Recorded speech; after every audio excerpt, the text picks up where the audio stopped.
El fin del pecador. Sermón predicado la mañana del domingo 28 de diciembre de 1862 por Charles Haddon Spurgeon, en el Tabernáculo Metropolitano, Newington, Londres. Hasta que entrando en el santuario de Dios comprendí el fin de ellos. Ciertamente los has puesto en deslizaderos, en asolamientos los harás caer. Salmos 73, 17 al 18. La carencia de entendimiento ha destruido a muchos. El sombrío abismo de la ignorancia ha engullido a sus miles. Allí donde la falta de entendimiento no ha sido suficiente para matar, ha sido capaz de lesionar gravemente. La carencia de entendimiento respecto a la verdad doctrinal, a los tratos providenciales o a la experiencia interior ha provocado con frecuencia una vasta cuantía de perplejidad y de aflicción en el pueblo de Dios, gran parte de las cuales podrían haberse evitado si hubiese sido más cuidadoso para considerar y entender los caminos del Señor. Hermanos míos, si nuestra visión es débil y nuestros corazones son olvidadizos, en cuanto a las cosas eternas, nuestra mente será vejada y atormentada. Tal como se vio David cuando no podía entender el fin del pecador, pues ciertamente es un gran misterio para la razón ordinaria ver que los impíos prosperan y se sacían, mientras que los justos reciben disciplina y aflicción. Sin embargo, nosotros hemos de tener un claro entendimiento en relación a la muerte, al juicio y a la condenación del engreído pecador, pues entonces nuestras preocupaciones y sospechas son suprimidas de inmediato y la petulancia da lugar a la gratitud. Vean al buey al tiempo que desfila por las calles, cubierto de guirnaldas. ¿Quién envidiaría su suerte si recordara el hacha y el altar que le esperan? El niño pudiera ver solo las flores, pero ningún ornamento pueril podría ocultar del hombre de entendimiento la miseria de la víctima. El mejor lugar para recibir la instrucción de la sabiduría celestial es el santuario de Dios. Mientras David no había subido allí, estaba sumido en medio de brumas, pero cuando atravesó sus santos portales, se encontró en la cima de un monte y las nubes flotaban muy por debajo de sus pies. Ustedes me preguntarán qué pudiera haber habido en el antiguo santuario que consiguió iluminar a David respecto al fin de los inicuos. Pudiera ser, hermanos míos, que cuando se puso delante de Dios en oración, su espíritu tuvo tal comunión con el Dios invisible que su mirada penetró en las cosas invisibles. Y miró, como en una clara visión, la ruina definitiva de las personas carentes de gracia. O pudiera ser que los himnos sagrados de la congregación de Israel profetizaran la derrota de los enemigos de Jehová y conmovieran el alma del rey. Tal vez en aquel santo día los sacerdotes leyeran en las escasas páginas de la obra hasta entonces escrita alguna antigua historia como las que habían reconfortado al salmista en sus tiempos más dichosos. Pudo haber sido que repasaran a oídos del pueblo los años anteriores al diluvio y la muerte universal que arrastró a un mundo de pecadores a sus prisiones eternas con un diluvio de ira. O pudo ser que leyeran acerca de Sodoma y Gomorra y la lluvia de fuego que consumió completamente a las ciudades de la llanura. No es imposible que el tema de la meditación transportara al devoto monarca de regreso a las plagas de Egipto y al día de la venganza del Señor, cuando derrotó al altivo faraón y a sus huestes en medio del Mar Rojo. El libro de las guerras del Señor está lleno de notables registros y todos revelan de manera sumamente clara que la diestra del Señor ha quebrantado tarde o temprano a todos sus enemigos.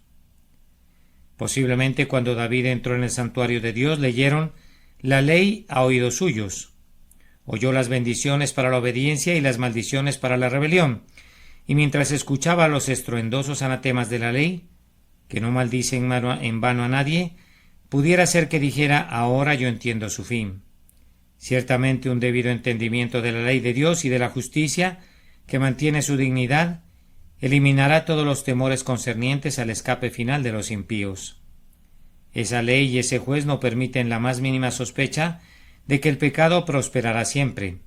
Es más, hermanos, David no podía subir al santuario sin presenciar un sacrificio, y al ver que el cuchillo se alzaba y se hundía en el cuello de la víctima, y al recordar que él mismo era preservado de la destrucción por los sufrimientos de un sustituto representado por aquel cordero, pudo haber aprendido que los impíos, no teniendo un sacrificio como ese en el cual confiar, tienen que ser conducidos como ovejas al matadero, y así como el buey es derribado por el hacha, así tienen que ser completamente asolados. Por algunos de esos medios, ya sea por presenciar el sacrificio, o por sus propias meditaciones, o por la palabra leída y las explicaciones dadas por los profetas o por los sacerdotes en el santuario, fue que en la propia casa de Dios entendió David el fin de los malvados. Amados, yo confío en que si carecieran de entendimiento en cualquiera de los asuntos espirituales, subirán a la casa del Señor para inquirir en su templo. La palabra de Dios es para nosotros como el Urim y el Tumim del sumo sacerdote. La oración pide consejo de la mano del Señor, y a menudo el labio del ministro es el oráculo de Dios para nuestros corazones.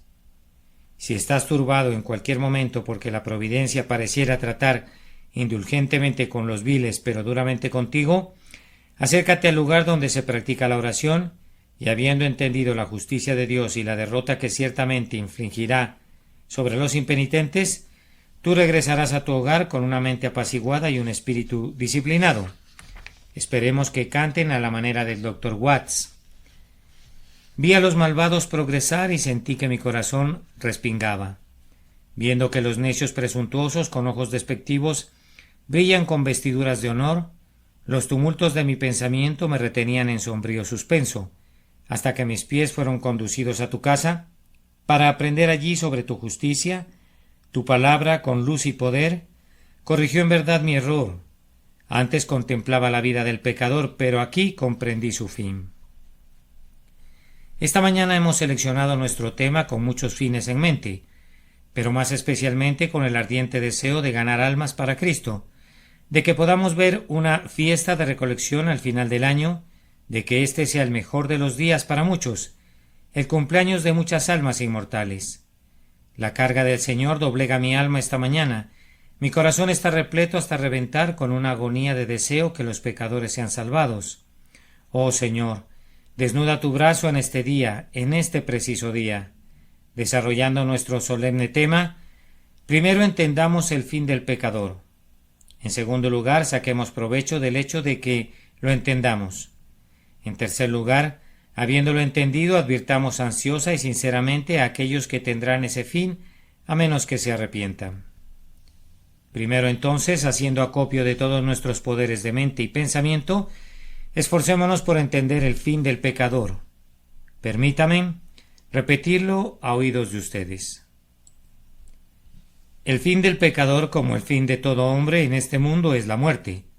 Cuando muere, pudiera ser que muera pasiblemente, pues con frecuencia no hay ataduras en su muerte, sino que su fuerza es firme. Una conciencia cauterizada aporta la quietud de la estupidez, tal como un pleno perdón del pecado proporciona una serenidad que es producto de un reposo perfecto. Hablan del otro mundo como si no tuviesen ningún terror. Hablan de presentarse delante de Dios como si no tuviesen ninguna transgresión, como a rebaños que son conducidos al Seol. O se quedó dormido como un niño, dicen sus amigos, y otros exclaman, estaba tan feliz que debe ser un santo.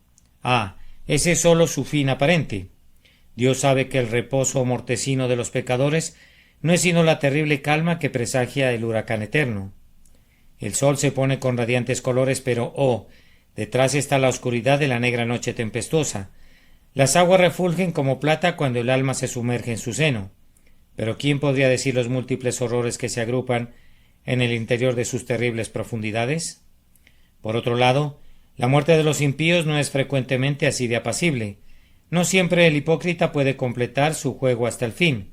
La máscara se desprende con demasiada prontitud y la conciencia dice la verdad. Aún en este mundo, para algunos hombres la tormenta de la ira eterna comienza a golpear en el alma antes de que abandone el abrigo del cuerpo. Entonces son los gritos y los gemidos. Qué terribles presentimientos de los espíritus inquietos, qué visiones del juicio, qué ansiosos atisbos de la medianoche, de la futura proscripción y de la ruina. Entonces llegan las ansias de un lapso un poco mayor de vida, y el asirse de cualquier cosa para tener una simple oportunidad de esperanza. Que sus oídos no tengan que oír el terrible grito del espíritu cuando siente que ha sido sujetado por la mano invisible y que es arrastrado en su descenso hacia su segura ruina. Yo preferiría estar encerrado en una prisión durante meses y años antes que estar junto a algunos lechos mortuorios tales como los que me ha tocado presenciar. Han escrito su memorial en mi joven corazón. Las cicatrices de las heridas que me provocaron están ahí todavía. Los semblantes de algunos seres humanos, cual espejos, reflejan las llamas del infierno mientras viven aún. Sin embargo, todo esto es sólo de secundaria importancia comparado con lo que sigue a la muerte. Para los impíos hay una terrible significación en ese versículo del Apocalipsis. Miré, y he aquí un caballo amarillo, y el que lo montaba tenía por nombre Muerte, y el Hades le seguía.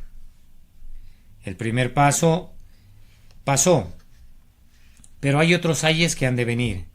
Si la muerte fuera todo, yo no estaría aquí esta mañana, pues poco importa de qué manera muere un hombre.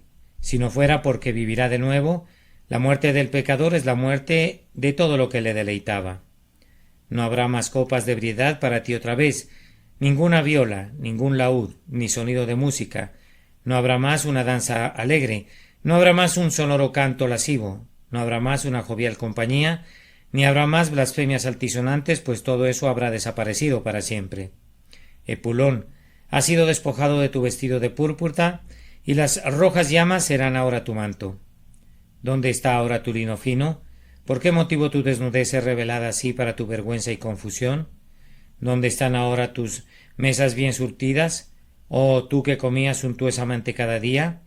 Tus labios resecos ansiarán en vano la gota bendita que refresque tu lengua. ¿Dónde están ahora tus riquezas? Tú que fuiste un rico insensato. Tus establos han sido ciertamente derribados, pero ya no necesitas construir establos más grandes, pues tu grano, tu vino y tu aceite se han desvanecido como un sueño y tú eres pobre en verdad, maldecido con un nivel de penuria tal que ni Lázaro, a quien lamían los perros, jamás conoció. La muerte suprime todo deleite de la gente carente de gracia, arrebata de su ojo, de su oído, de su mano y de su corazón todo lo que pudiera producirle solaz. Los crueles moabitas de la muerte derribarán todo árbol hermoso de esperanza, y taparán con piedras gigantescas todo pozo de consuelo, y no quedará nada para el espíritu sino un terrible yermo desprovisto de todo gozo o esperanza, que el alma tiene que atravesar con pies cansados por los siglos de los siglos. Y eso no es todo. Entendamos un poco más el fin de ellos. Tan pronto como el pecador ha muerto, se presenta delante del tribunal de Dios en su estado incorpóreo. Ese espíritu impuro es colocado delante del ojo llameante de Dios. Sus obras son harto conocidas para él mismo. No necesita que se abran todavía los grandes libros. Un movimiento del dedo eterno le indica que prosiga su camino. ¿A dónde puede ir? No se atreve a subir al cielo. Solo hay un camino abierto. Se hunde hasta el lugar que le ha sido asignado.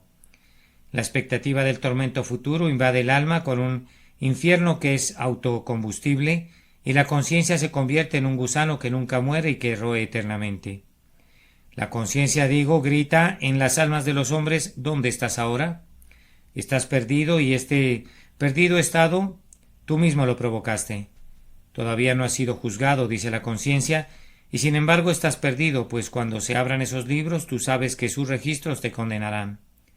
La memoria se despierta y confirma la voz de la conciencia. Es cierto, dice, es cierto. Ahora el alma recuerda sus miles hierros y delitos. El juicio también se libera de su sopor. Sostiene en alto sus alabanzas y le recuerda al hombre que la conciencia no clama indebidamente. La esperanza ha sido aniquilada, pero todos los temores siguen vivos y llenos de vigor. Como serpientes de 100 cabezas punzan el corazón integralmente. El corazón postrado con incontables miedos gime en su interior. La terrible trompeta sonará en breve. Mi cuerpo resucitará. He de sufrir tanto en cuerpo como en alma por todas mis maldades. No hay ninguna esperanza para mí, ninguna esperanza para mí. Ojalá hubiera escuchado cuando me advirtieron. Ojalá que me hubiera arrepentido ante el fiel reproche, que hubiese creído en Jesucristo cuando me fue presentado el Evangelio. Pero no, yo desprecié mi propia salvación. Yo escogí los placeres pasajeros del momento y por ese pobre precio me he ganado la eterna ruina. Escogí más bien ahogar a mi conciencia antes que permitir que me condujera a la gloria. Le di la espalda a lo recto y ahora heme aquí esperando como un prisionero en una celda de condenado hasta que llegue el gran juicio y yo me presente delante del juez. Prosigamos en la consideración del fin de ellos. En el día de los días, aquel día terrible que habrá llegado, el reposo milenial ha concluido y los justos han tenido sus 1000 años de gloria sobre la tierra. Escuchen, la pavorosa trompeta, más fuerte que 1000 truenos, sobresalta a la muerte y al infierno. Su espantoso sonido sacude a la tierra y al cielo. Cada tumba se abre y queda vacía. Desde el fecundo vientre de la tierra, esa fructífera madre de la humanidad, se levantan multitudes tras multitudes de cuerpos, como si fueran recién nacidos. He aquí, del Hades vienen los espíritus de los seres queridos, y cada uno de ellos entra en el cuerpo en el que una vez pecó, mientras que los justos se sientan sobre sus tronos de gloria con sus cuerpos transformados, hechos semejantes al glorioso cuerpo de Cristo Jesús, el Señor del cielo. El sonido de la bocina va en aumento y aumentando en extremo y se va haciendo prolongado. El mar ha entregado sus muertos y toda carne mortal ha sido restaurada, salida de lenguas de fuego, de las mandíbulas del león y del gusano de la corrupción, átomo con átomo, hueso con hueso, al fiat de la omnipotencia. Todos los cuerpos son remodelados, y ahora el gran trono blanco es colocado con pompa por unos ángeles. Todo ojo lo contempla, los grandes libros son abiertos y todos los seres humanos oyen el crujir de sus terribles hojas. El dedo de la mano que una vez fue crucificada pasa una hoja y otra hoja, y los nombres de los hombres, tanto para gloria como para destrucción, son anunciados. Venid benditos, apartaos malditos. Esos son los árbitros definitivos de la gloria o de la ruina. Y ahora, ¿dónde estás tú, pecador? Pues tu turno ha llegado. Tus pecados son leídos y publicados. La vergüenza te consume. Tu rostro altivo se cubre ahora con 1000 bochornos. Tú quisieras cubrirte, pero no puedes, y sobre todo tienes miedo del rostro de aquel que hoy te mira con ojos de piedad, pero que entonces te mirará con miradas de ardiente ira, el rostro de Jesús, la faz del Cordero agonizante, entonces entronizado en el juicio. Oh, cuán avergonzado estarás cuando pienses que le has despreciado, cuando pienses que, aunque él murió por los pecadores, tú lo escarneciste y te burlaste de él, difamaste a sus seguidores y calumniaste a su religión. Cuán lastimosamente ansiarás un velo de granito que oculte de él tu cara avergonzada. Peñas, escóndame, montes, caigan sobre mí, ocúlteme del rostro de aquel que se sienta en el trono, pero no es posible, no ha de ser así. ¿Dónde buscarán ahora los pecadores un albergue de la ruina general? ¿Serán sepultados por las rocas que caen? Vean a las peñas como nieve, cómo se disuelven. Oh pecador, esto es sólo el comienzo del fin, pues ahora es leída tu sentencia, es pronunciada tu condenación. El infierno abre sus gigantescas fauces y tú te desplomas hacia tu destrucción. ¿Dónde estás ahora? El cuerpo y el alma se desposan nuevamente en una unión sempiterna, habiendo pecado juntos. Ahora tienen que sufrir juntos y tienen que hacerlo eternamente. No puedo figurármelo. El tinte más profundo de la imaginación no puede pintar esa noche que se prolonga múltiples veces. No puedo describir la angustia que tanto el alma como el cuerpo han de sufrir. Cada nervio es un sendero por el que viajan los pies ardientes del dolor, y cada poder mental es un horno de fuego ardiendo, calentado 7 veces más de lo acostumbrado con rabiosas llamas de miseria. Oh Dios, Dios mío, líbranos de conocer alguna vez esto en nuestras propias personas. Hagamos ahora una pausa y revisemos el asunto. Nos incumbe recordar con respecto al fin definitivo del pecador que es absolutamente cierto. La misma palabra que dice el que creyere será salvo establece de manera igualmente cierta y clara que el que no creyere será condenado. Si Dios es veraz, entonces los pecadores tienen que sufrir. Si los pecadores no sufren, entonces los santos no tienen ninguna gloria. Vana es vuestra fe, vana fue la muerte de Cristo y no podemos permanecer cómodamente en nuestros pecados. Pecador, sin importar lo que la filosofía pueda exponer con sus silogismos, sin importar lo que el escepticismo pueda declarar con su risa y sus escarnios, es absolutamente cierto que, muriéndote como estás, la ira de Dios caerá sobre ti en sumo grado, aunque solo hubiese la 10,000ª parte de un miedo que tú o yo pudiéramos perecer, sería sabio acudir presurosamente a Cristo, pero cuando no es un quizá o un por ventura, sino una absoluta certeza de quien rechaza a Cristo, éste va a estar perdido eternamente. Yo los conjuro, si son hombres racionales, a que sean diligentes y pongan sus casas en orden, pues Dios seguramente castigará. Por más que parezca tardarse demasiado, aunque durante 90 años evites las flechas de su arco, su rayo te encontrará a su debido tiempo y te traspasará por completo. ¿Y dónde estarás entonces? Y a la vez que es seguro, recordemos también que para el pecador es a menudo de pronto.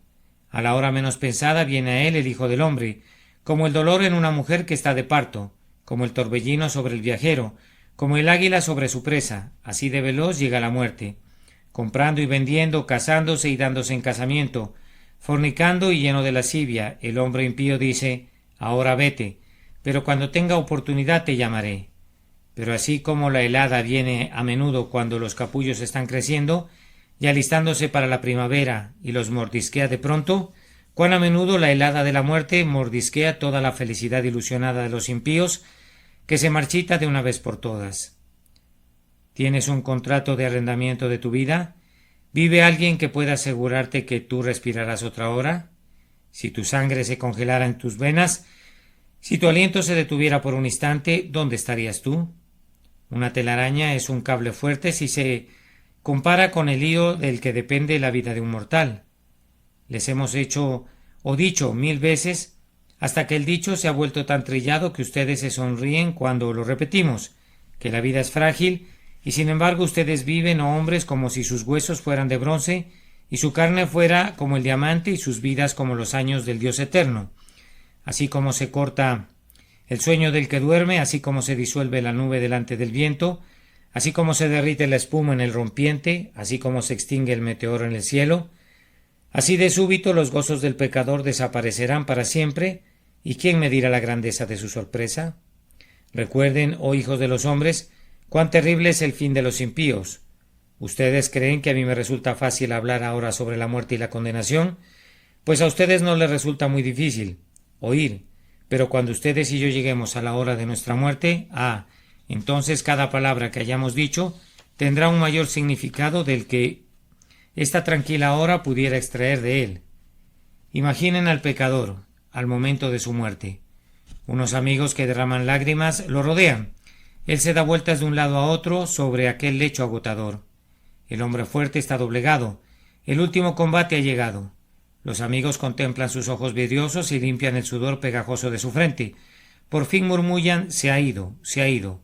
Oh, hermanos míos, qué susto se apoderará del profano espíritu entonces.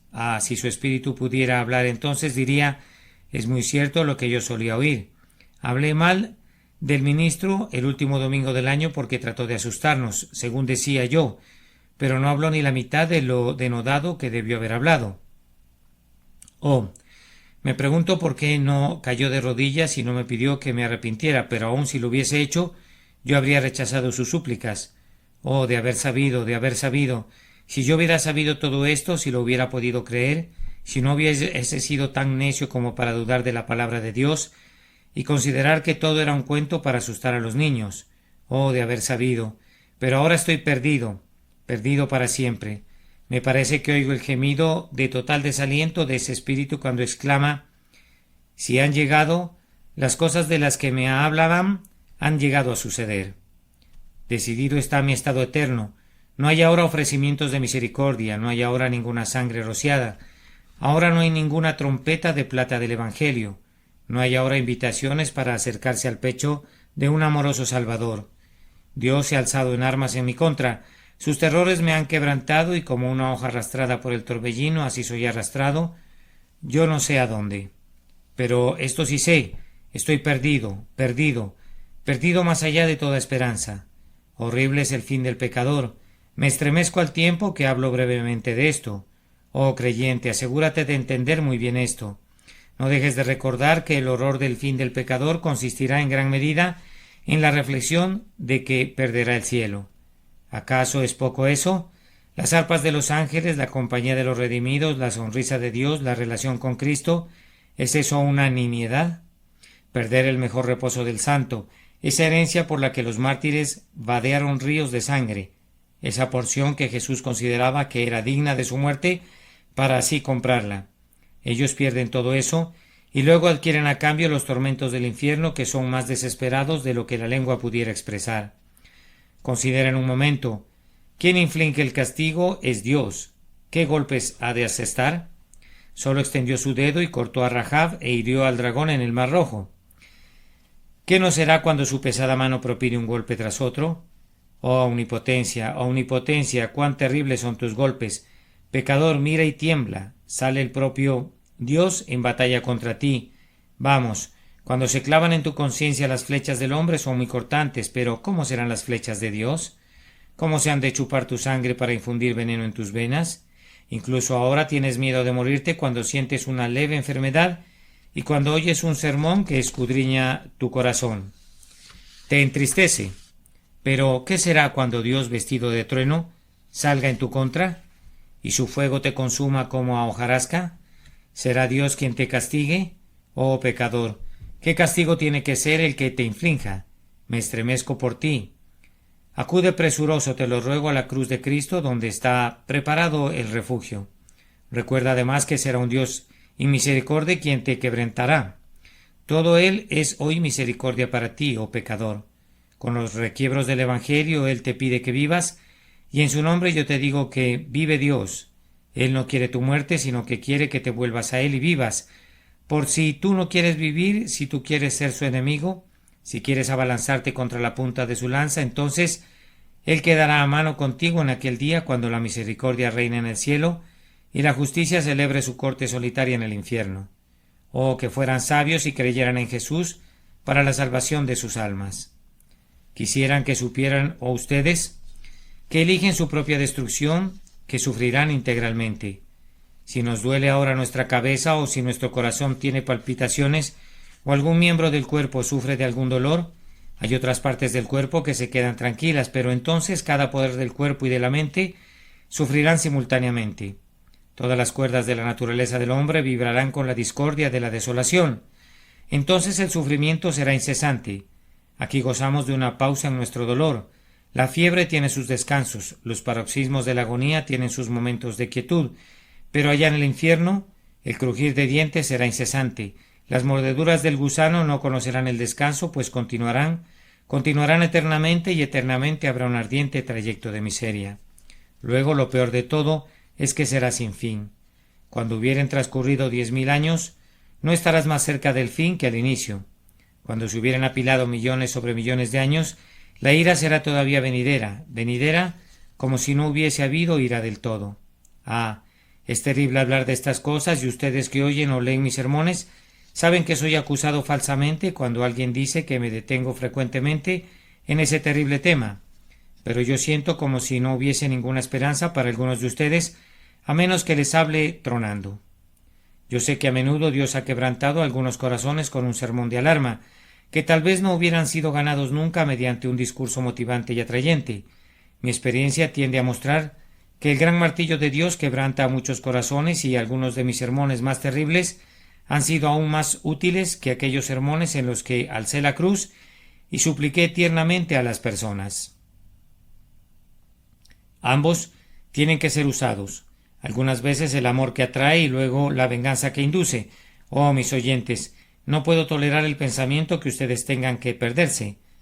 Cuando medito, me viene una visión de algunos de ustedes al momento de partir de este mundo y me digo: ¿me maldecirán ustedes? ¿Me maldecirán mientras descienden al abismo? ¿Habrán de acusarme así? Tú no fuiste fiel a mí, pastor, tú no me advertiste, ministro, tú no lidiaste conmigo. No, con la ayuda del Señor, a través de cuya gracia soy llamado a la obra de este ministerio, yo tengo que estar limpio y estaré limpio de la sangre de ustedes. Ustedes no harán su cama en el infierno sin saber cuán incómodo es el lugar de descanso que escogen. Ustedes habrán de oír la advertencia, habrán de resonar a sus oídos. ¿Quién de nosotros morará con el fuego consumidor? ¿Quién de nosotros habitará con las llamas eternas? Yo les garantizo que un verdadero amor les habla en cada severa palabra que expreso. un amor que se preocupa en extremo por ustedes como para halagarlos, un amor que tiene que decirles estas cosas sin mitigarlas de ningún modo, no vaya a ser que perezcan por jugar con esto. El que no creyere será condenado. Volveos, volveos de vuestros malos caminos. ¿Por qué moriréis? ¿Por qué habrían de rechazar sus misericordias? Que Dios les ayude por su Santo Espíritu a entender el fin definitivo de ustedes y a aferrarse a Jesús ahora. Esto nos lleva a nuestro segundo comentario. Si hemos entendido el fin del pecador, saquémosle ahora provecho a eso. ¿Cómo podemos hacerlo? Podemos sacarle provecho primero no envidiando nunca a los impíos otra vez. Si en cualquier momento sentimos con el salmista que no podemos entender cómo es que los enemigos de Dios disfrutan de las dulzuras de la vida, dejemos de hacer de inmediato tales cuestionamientos porque recordamos su fin definitivo. Que la confesión de David nos sirva de advertencia.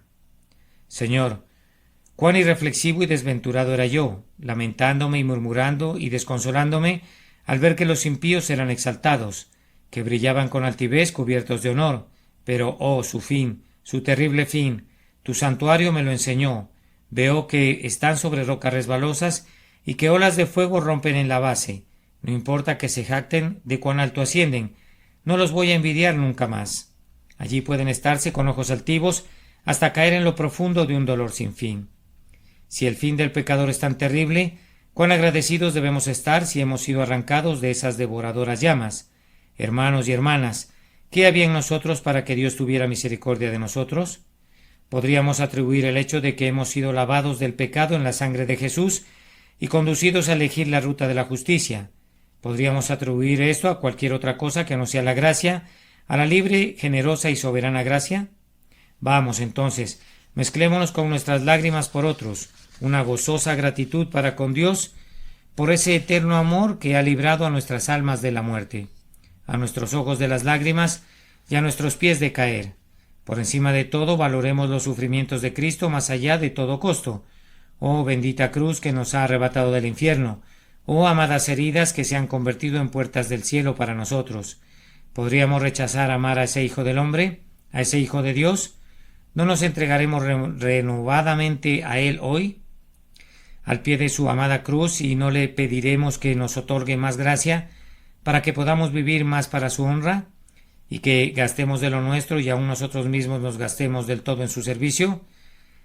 Salvado del infierno, tengo que amarte, Jesús, y mientras duren la vida y el ser, tengo que vivir y estar preparado a morir por ti.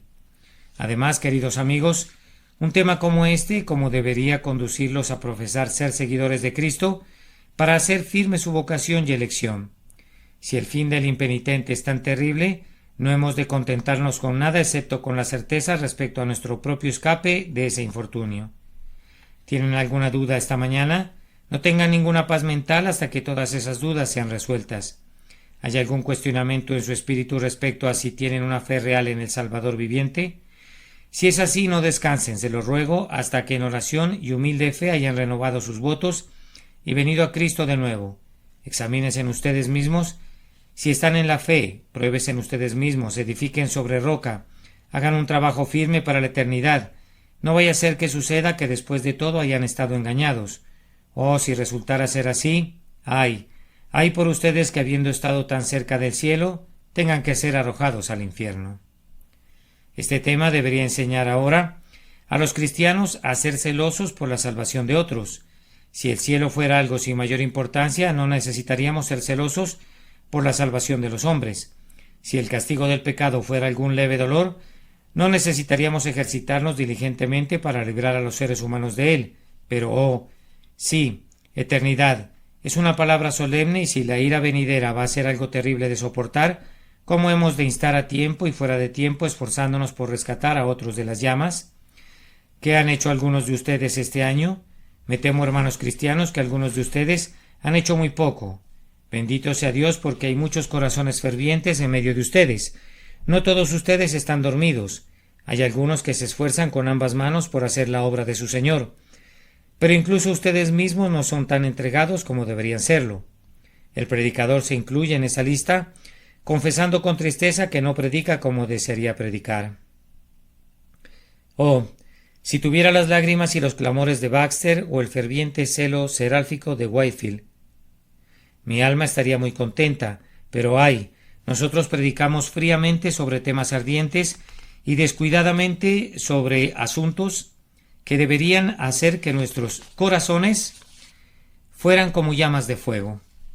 Pero yo pregunto, hermanos, ¿acaso no hay hombres y mujeres aquí, miembros de esta iglesia, que no están haciendo nada por Cristo? Ningún alma ha sido lavada por ustedes este año. Ningún alma ha sido salvada por ustedes este año, y Cristo no ha sido honrado por ustedes. Ninguna joya ha sido colocada en su corona. ¿Para qué han servido si inutilizan la tierra? ¿Para qué están en la iglesia? ¿Ustedes que son árboles estériles? ¿O ustedes que hacen tan poco por Él? Que Dios haga que se humillen delante de Él, y que comiencen el próximo año con esta determinación, que conociendo los terrores del Señor persuadirán a los hombres y trabajarán arduamente y se esforzarán por llevar a los pecadores a la cruz de Cristo. Pero tenemos que dejar este punto de instrucción y tenemos que llegar a nuestro último punto, que es de súplica, y que es prevenir muy fervientemente a aquellos cuyo fin ha de ser ese, a menos que se arrepientan. ¿Y quiénes son ellos? Por favor, recuerden que no estamos hablando de gente de la calle, ni de borrachos, ni de rameras, ni de profanos blasfemos, ni de personas semejantes, pues sabemos que su condenación es justa y segura, sino que, ay, no necesito buscar lejos. Si echara una ojeada a lo largo de estos asientos y mirara los rostros sobre los que mis ojos se posan cada día domingo, hay algunos de ustedes, sí, hay algunos de ustedes que son todavía inconversos. Si bien no son inmorales, no han sido regenerados. Aunque no son hostiles, no tienen la gracia. Si bien no están lejos del reino, no están en el reino. Es el fin de ustedes que hablo ahora, de ustedes hijos de madres piadosas, de ustedes hijas de padres santos, del fin de ustedes a menos que Dios les dé el arrepentimiento. Quiero que vean dónde se encuentran hoy. Ciertamente los has puesto en deslizaderos. Si alguna vez ha sido tu suerte hollar los glaciares de los Alpes, habrás visto sobre ese potente río de hielo gigantescas montañas de cristal que semejan olas y profundas fisuras de profundidad desconocida y de un color intensamente azul. Si fuésemos condenados a permanecer sobre una de esas protuberancias de hielo, con una fisura de abiertas fauces en su base, nuestro peligro sería extremo. Pecador, es sobre uno de esos deslizaderos que tú estás parado, solo que el peligro es mucho mayor de lo que mi metáfora describe. Tú estás sobre un terreno llano, el placer te acompaña, los tuyos no son los ásperos caminos de la penitencia y la contrición. El camino del pecado es llano, pero cuán resbaladizo es precisamente debido a su llanura. Oh, has de estar advertido, vas a caer tarde o temprano, por firme que estés. Pecador, tú podrías caer ahora, de inmediato. El monte cede bajo tus pies, el hielo resbaladizo se está derritiendo continuamente. Mira hacia abajo y advierte tu pronta ruina. Aquella cima con sus fauces abiertas pronto habrá de recibirte mientras nosotros nos ocupamos de ti con lágrimas desesperanzadas. Nuestras oraciones no pueden seguirte. Desde el lugar resbaloso donde te encuentras te caerás y te irás para siempre. La muerte hace que el lugar donde estás sea resbaloso, pues disuelve tu vida a cada instante. El tiempo lo hace resbaloso, pues a cada instante recorta el terreno que está debajo de tus pies. Las vanidades que disfrutan hacen que tu lugar sea resbaladizo, pues todas ellas son como el hielo que se derrite bajo el sol. No tienes dónde poner tu pie, pecador. No tienes ninguna esperanza segura, ninguna confianza. Confías en algo que se está derritiendo. Si estás dependiendo de lo que tienes la intención de hacer, eso no es ningún apoyo para tu pie. Si obtienes paz de lo que has sentido o de lo que has hecho, eso no es ningún apoyo para tu pie. Tú estás sobre un deslizadero. Leí ayer acerca de un cazador de gamuzas que saltaba de risco en risco tras la pieza de caza que había herido. La criatura herida brincaba hacia abajo en unos precipicios amenazantes, pero el cazador seguía intrépidamente a la presa como mejor podía.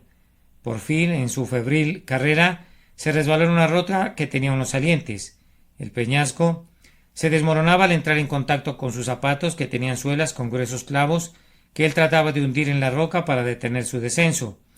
El cazador se esforzaba por sujetarse de cuanto pequeño saliente se encontrara, sin que le importaran los cantos cortantes, pero conforme sus dedos se doblaban, convulsivamente como garras y arañaba la piedra, ésta se desmoronaba como si hubiese sido arcilla horneada, rompiendo la piel con sus dedos como listones y le provocaba profundas heridas en la carne.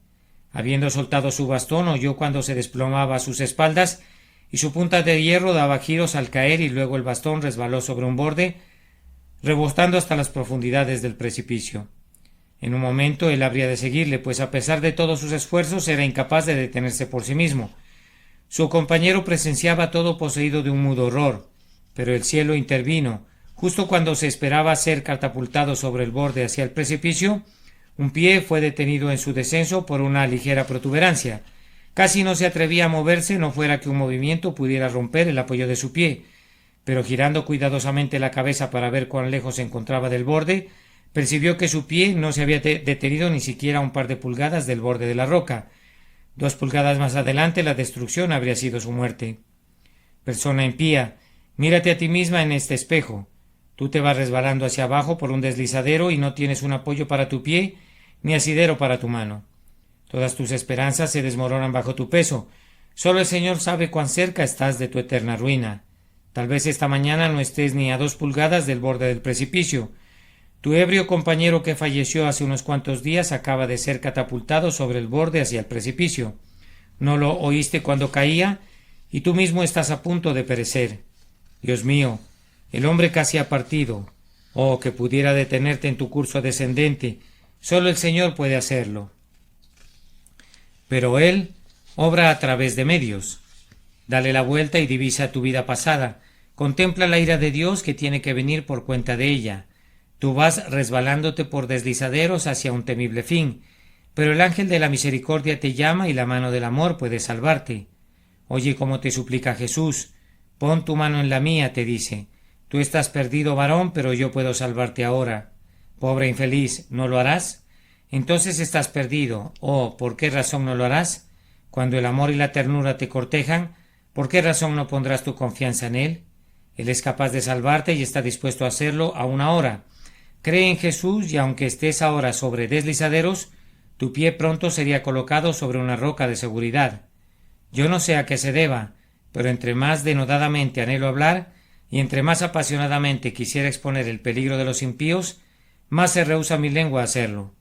Pareciera que estas pesadas cargas del Señor no han de ser confiadas al poder de la oratoria. Tengo que expresarlas entre tartamudeos y decírselas entre gemidos. Tengo que decir mi mensaje en frases breves y dejarlo a ustedes. Tengo la solemne convicción esta mañana que hay entre ustedes veintenas y centenas de personas que van camino al infierno. Ustedes lo saben. Si la conciencia les hablara verdaderamente, ustedes sabrían que nunca han buscado a Cristo, que nunca han puesto su confianza en Él, que todavía son lo que siempre fueron, impíos inconversos. ¿Es esto una minucia? Oh, les pregunto, lo dejo a sus propios juicios. ¿Es esto algo de lo cual deberían pensar descuidadamente? Les ruego que dejen hablar a sus corazones. ¿No es tiempo de que algunos de ustedes comenzaran a pensar en estas cosas? Hace 9 años teníamos algunas esperanzas en ustedes, pero esas esperanzas se han visto frustradas hasta ahora. Conforme transcurre cada año, tú te prometes que el siguiente año será diferente, pero no ha habido ningún cambio todavía. No podríamos temer que continuaras enredado en la gran red de la procrastinación hasta que por fin tendrás que lamentar eternamente que te mantuviste difiriendo y difiriendo y difiriendo hasta que fue demasiado tarde. El camino de la salvación no es difícil de comprender, no es ningún gran misterio, es simplemente cree en el Señor Jesucristo y serás salvo. Confía a Cristo tu alma y Él la salvará. Yo sé que no harías eso a menos que el Espíritu Santo te constriña, pero eso no suprime tu responsabilidad. Si tú rechazaras esta gran salvación, mereces perecer, ya que está puesta claramente delante de ti. Si tú la rechazaras, ningún ojo podría apiadarse de ti entre los miles de seres en el infierno o todos los millones en el cielo. ¿Cómo merecen el más profundo infierno los que menosprecian los gozos de lo alto? ¿Qué cadenas de venganza habrán de sentir quienes rompen las cuerdas de amor? Quisiera pedirle a todo el pueblo cristiano que se una en oración por los impíos. Cuando no puedo suplicar como un predicador, bendigo a Dios porque puedo argumentar como un intercesor. Pasemos todos nosotros un poco de tiempo esta tarde en intercesión privada.